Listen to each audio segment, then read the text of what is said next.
International Institute for Facilitation's podcast, Spaghetti on the Wall. I'm Eileen Dowse, Chair Emeritus and Director of Assessments for INIFAC. And what the heck? Where's the guest? Well, today we're going to do something different. And we're doing it different because INIFAC has been getting a lot of calls and requests and questions about what is the difference between a Certified Master Facilitator and a Certified Master Learning Facilitator. So I thought I would hop onto this podcast, do it in a little bit of a PowerPoint presentation format, and share with you some of the differences in the hopes that we'll answer some of your questions. So here we go. The idea is first to look at the who. Who should apply? Is this certification right for me? So if you are applying for a Certified Master Facilitator, that means you are someone who shows up as a neutral facilitator in a room full of people, has a whole bunch of experience and knowledge and tools and techniques to help that group achieve their outcome. That's what a Certified Master Facilitator does. Now, if you are the type of person who's a trainer and says, wait, I'm really not a neutral facilitator because I train and I'm passionate, I know the content, how can I be neutral? Then those are the folks that should apply for the Certified Master Learning Facilitator. These are the people who really understand adult learning theory, who understand how to help a group in that learning loop practice techniques, feel comfortable or uncomfortable for their learning, and change their behavior at the end. So there's a philosophical difference between the Master Facilitator and the Certified Master Learning Facilitator. Now, if we get more into what are these differences, when it comes to applying for each of these certifications, both the Master, the CMF and the CMLF require that you have submitted 30 sessions to us. We want to know that you are experienced. How can you be at that master level, that the highest level of certification in the industry, if you don't have a lot of experience?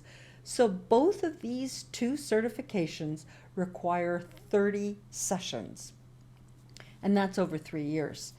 Now, with the CMF, we want to also know about diversity in how you are presenting to different groups. Not all groups are the same and not all industries are the same.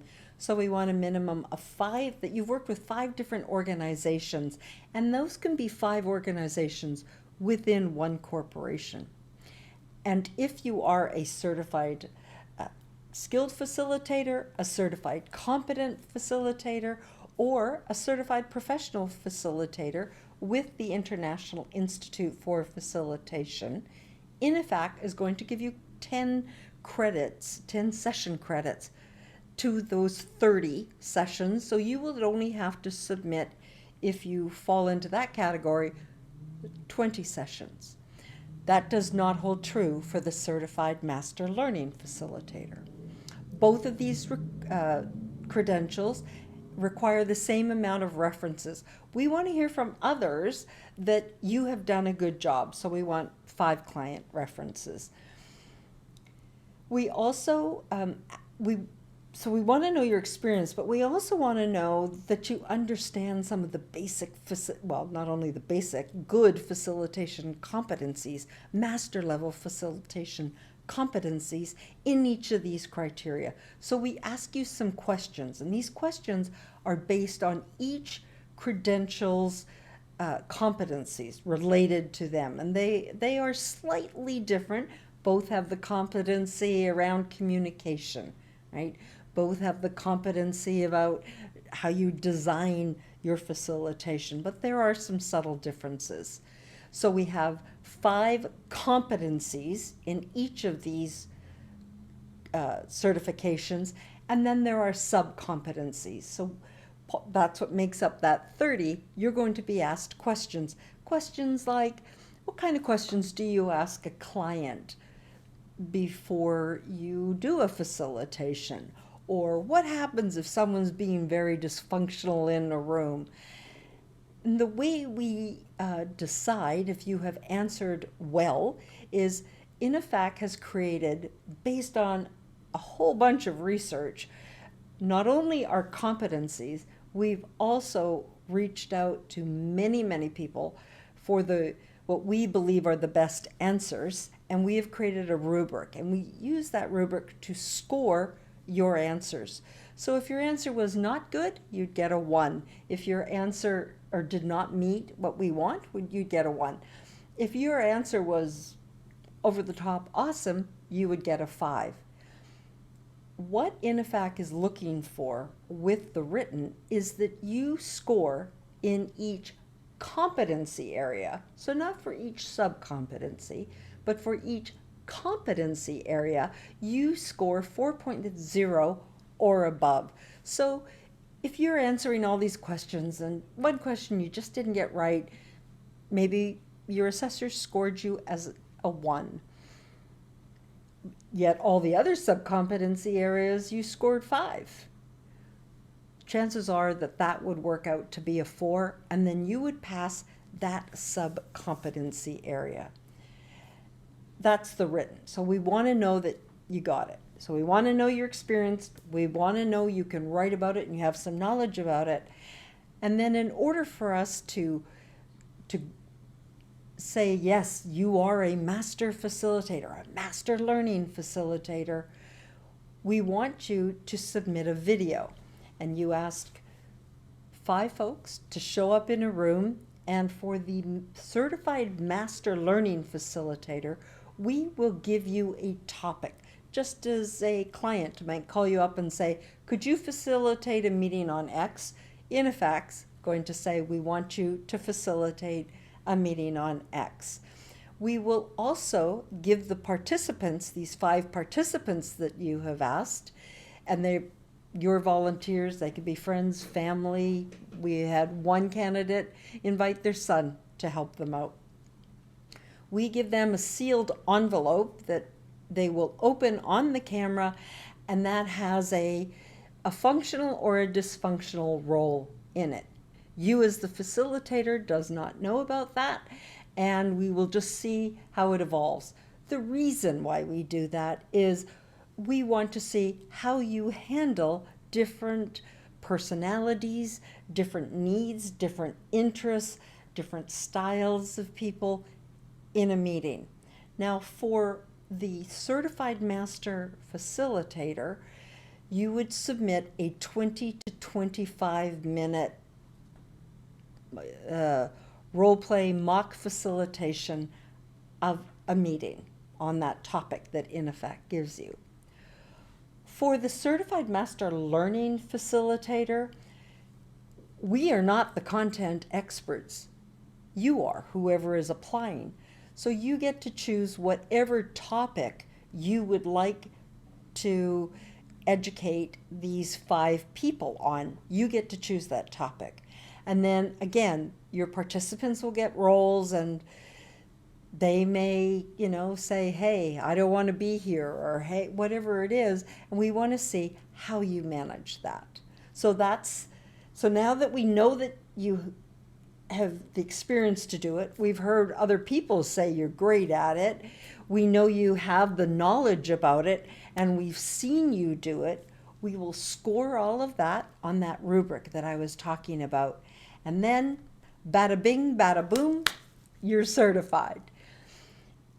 Today, what about in the future? How long does this certification last? Well, in regards to recertification, there will be an annual, for both of these credentials, an annual certification fee of $500. We ask you to hop on a 20-minute interview, and in that interview, we're going to say, how's it going? What have you learned over the year? What surprised you over the year? What have you noticed is happening in the facilitation field? So we want to talk to you, and we want to see how things are going.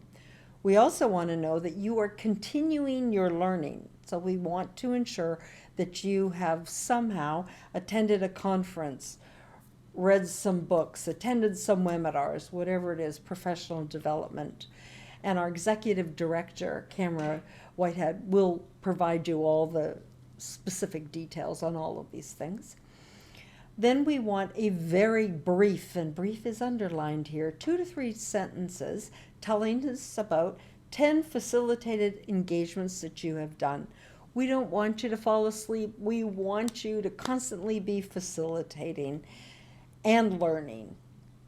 And then we're going to ask you to answer 3 questions, getting more into the details, 500 words or less, really, really short and sweet, to say, here's some self-reflection on facilitation.